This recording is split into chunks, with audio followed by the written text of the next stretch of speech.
علیکم ناظرین، ٹی نین اردو نیوز میں آپ کا استقبال کرتا ہوں۔ آئیے ناظرین ڈالتے ہیں آج کے اہم موضوع پر ایک نظر۔ دنیا کے بحران اور امن قائم رکھنے میں نبی کریم صلی اللہ علیہ وسلم کی تعلیمات کا بہت ہی اہم کردار ہے۔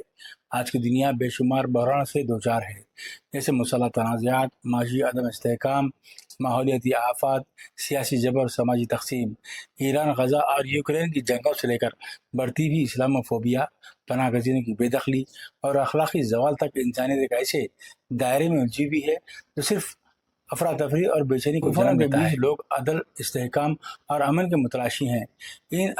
ان آزمائشوں میں رہنمائی کا سب سے جامع ذریعہ اسلام کے آفاقی اصولوں میں پایا جاتا ہے۔ اسلام، جس کا مطلب سلامتی اور اللہ کی رضا کے آگے جھک جانا ہے، ایک مکمل ضابط حیات پیش کرتا ہے جو ہم آہنگی، انصاف اور ہمدردی کو ترجیح دیتا ہے۔ قرآن اور رسول اکرم صلی اللہ علیہ وسلم کی تعلیمات ایک پرامن دنیا کی تعمیر کے لیے لازوال حکمت پیش کرتے ہیں، صرف مسلمانوں کے لیے نہیں بلکہ پوری انسانیت کے لیے۔ قرآن بار بار عدل و انصاف کی اہمیت پر زور دیتا ہے۔ انسانی جان کی حرمت اسلام کی سب سے بنیادی تعلیمات میں سے ہے۔ قرآن میں فرمایا گیا ہے کہ جس نے ایک بے گناہ کو قتل کیا گویا اس نے تمام انسانیت کو قتل کیا، اور جس نے ایک جان کو بچایا گویا اس نے تمام انسانیت کو بچا لیا۔ یہ آیت اسلام کے دہشت گردی، نسل کشی اور ناجائز جنگوں کے خلاف سخت موقف کو واضح کرتی ہے۔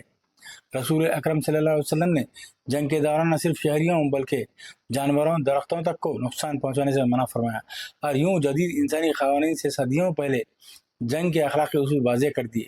آج جبکہ نسلی اور قومی اور معاشی تقسیم عالمی امن کے لیے خطرہ بنی ہوئی ہے، اسلام اتحاد اور خود کو فروغ دیتا ہے۔